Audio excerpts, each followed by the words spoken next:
Some of rock's brightest stars were taken not by fame, but by fate. A split-second disaster, and everything ended. These aren't just tragedies, they're 10 of the most devastating moments in rock history. Step into the stories behind the crashes, the losses, and the legends we never got to grow old with. Number 1. The day the music died. It was February 3rd, 1959, the coldest night of a brutal winter tour. 3 young musicians boarded a tiny charter plane in Clear Lake, Iowa. They were tired, freezing, and just looking for a quicker way to the next show. They never made it. Buddy Holly, just 22, a trailblazer who helped define early rock and roll with hits like That'll Be the Day and Every Day.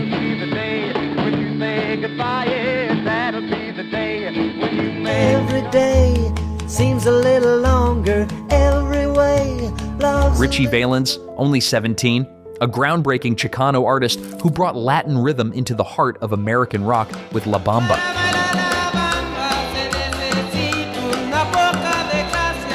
And the Big Bopper, J.P. Richardson, larger than life, with a booming voice and a novelty hit called Chantilly Lace that had taken over the charts.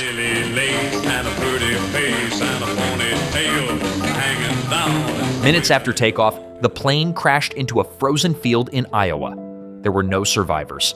In that single moment, 3 rising stars were gone, and rock music lost a piece of its soul. The headlines couldn't capture the heartbreak, but one song eventually did. Don McLean called it The Day the Music Died, and the world never forgot.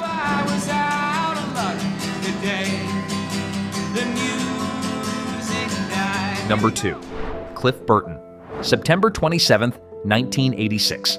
Metallica was tearing through Europe on their Damage Inc. tour, rising fast, louder than ever, on the edge of something huge.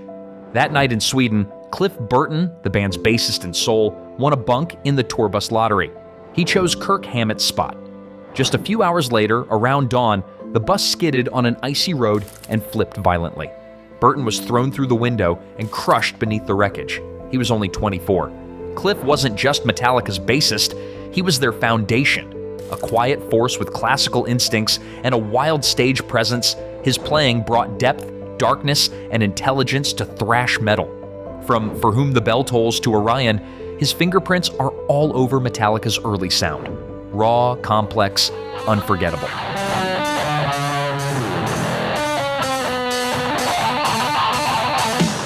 The band was shattered. James Hetfield walked barefoot up and down the highway, trying to understand how this could have happened. There was no answer, just loss. Cliff Burton died long before his time, but his influence never left. To this day, his name is spoken with reverence because in the world of metal, he was one of one.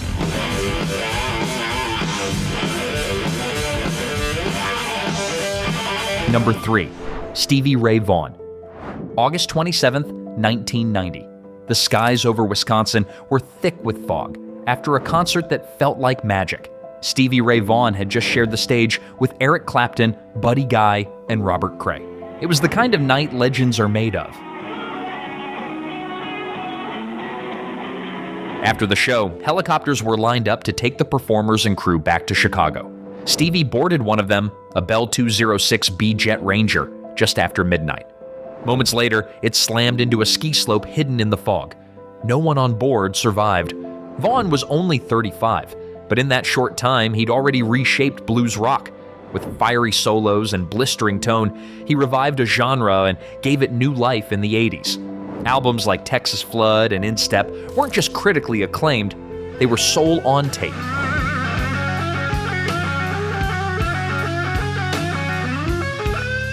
And just before his death, Stevie had turned a corner in life. He was sober, focused, entering what many say would have been his most creative era. He wasn't fading, he was ascending. When that helicopter went down, we didn't just lose a guitar hero, we lost a man who had already come back from the edge and was about to show us just how far he could go.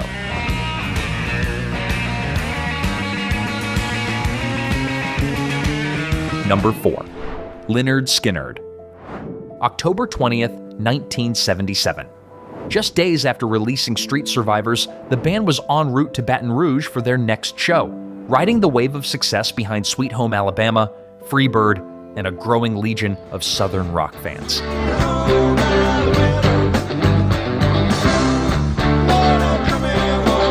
But somewhere over Mississippi, disaster struck.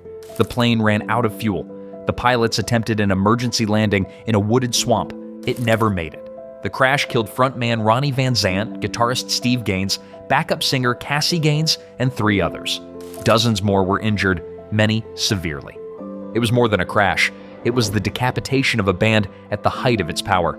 Ronnie Van Zant, with his gritty voice and no-nonsense presence, was the spiritual heart of Skynyrd.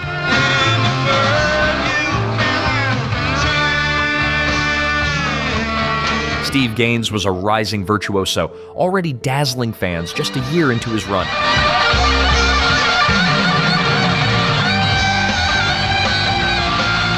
They were on their way to a new chapter, and in a single moment, it was over.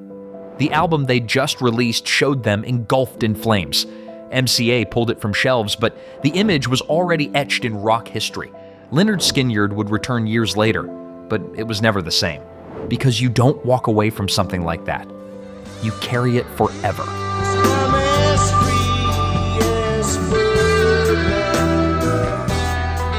Number 5. Marc Bolan. September 16th, 1977. Marc Bolan had spent the decade as one of the most flamboyant, electric figures in British rock. As the frontman of T-Rex, he helped invent glam rock, a glitter-drenched mix of heavy riffs and cosmic swagger. Songs like Bang a Gong, Get It On made him a superstar.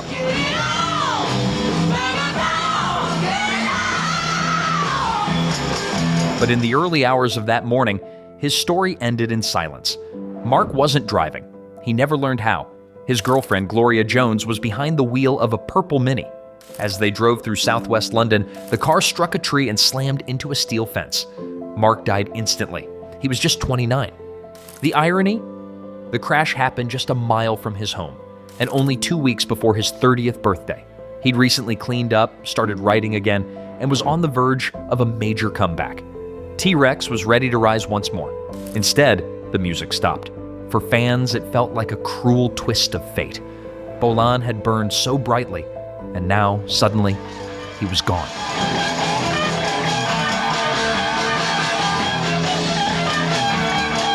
That was already 5 stories from legends who left us in ways we never saw coming. Moments that still don't feel real, because these artists weren't supposed to go out like that.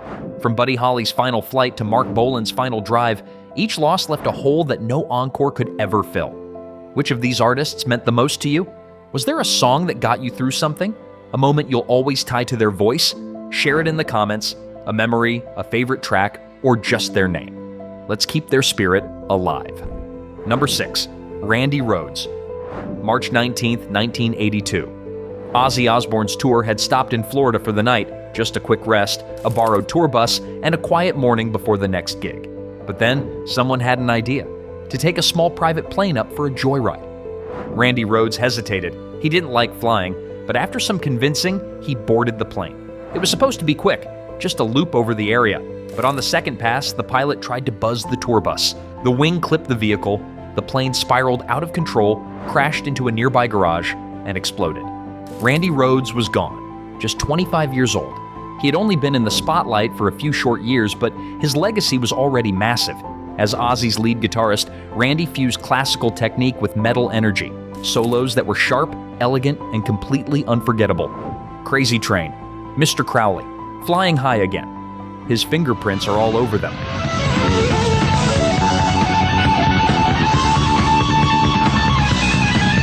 Behind the wild riffs was a quiet, disciplined musician, a perfectionist, a teacher, someone who still had so much more to give. His death rocked the metal world, not just because of how it happened, but because of what was lost: a once-in-a-generation talent, gone in a flash.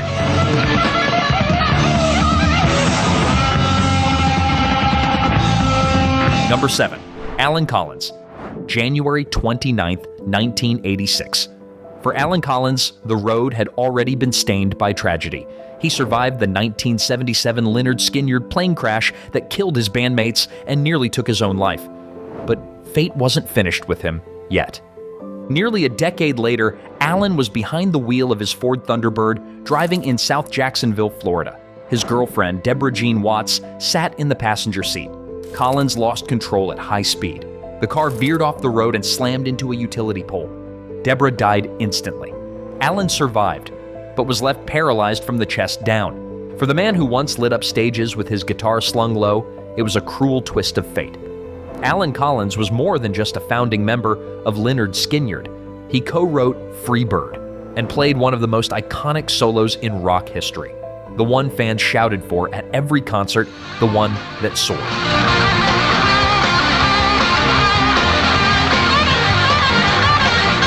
After the crash, he never performed again. He used a wheelchair and a voice-controlled guitar to teach, mentor, and speak out against drunk driving, a cause made all too personal. Allen Collins died in 1990 from complications of pneumonia, still paralyzed, still haunted. His story is a painful chapter in Southern rock, a reminder that some scars don't fade and some roads never lead home.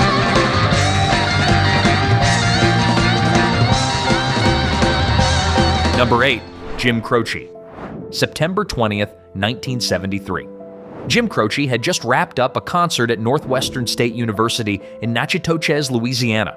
It was a small college gig, intimate, nothing flashy.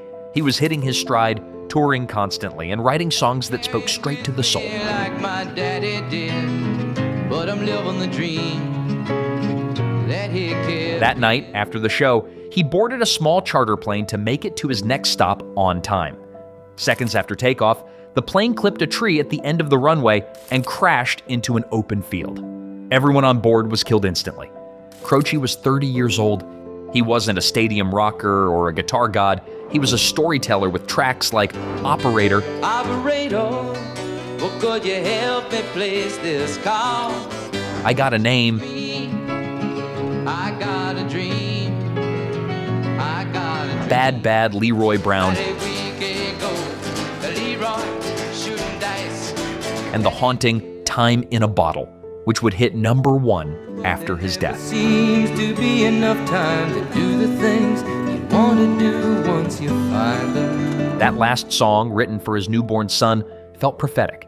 Its lyrics, about time slipping away and the desire to hold on, gained a whole new weight after the crash. Enough to know that you're the one I want to go through time with. Jim Croce died on the cusp of something bigger. He never saw the success he was about to have. And dreams that had never come true. Number 9, Duane Allman. October 29th, 1971. Duane Allman was riding high. At just 24, he had already carved his name into the roots of Southern rock with the Allman Brothers Band, blending blues, jazz, and raw soul into something completely new.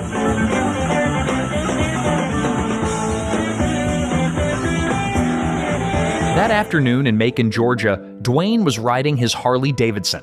As he approached an intersection, a flatbed truck suddenly turned in front of him. He tried to swerve but couldn't avoid it.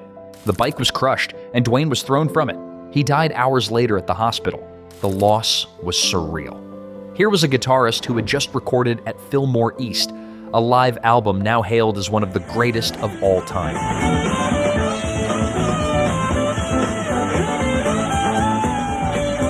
His death came just as everything was coming together, but somehow that final note still rings out, not as an end, but as a beginning of a legacy that never faded.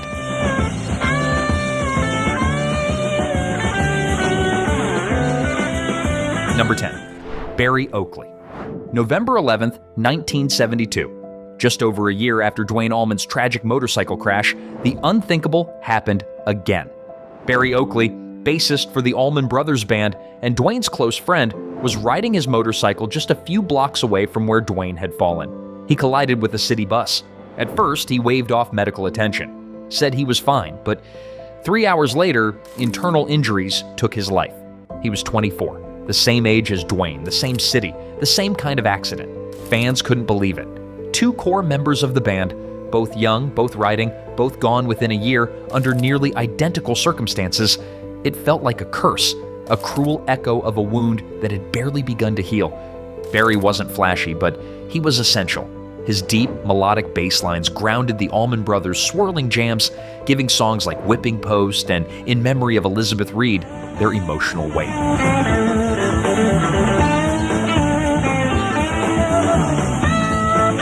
On stage, he was a quiet storm, locked in, eyes closed, completely inside the music. After Barry's death, the band carried on, but something changed, because when lightning strikes twice, it leaves scars that never fade. These were the crashes, the collisions, the moments that ended everything too soon. But the music they left behind still echoes. If stories like these move you, there's one more you need to see. 10 musicians who tragically died live on stage. It's raw, emotional, and unforgettable. Tap the link on screen and keep the memory alive.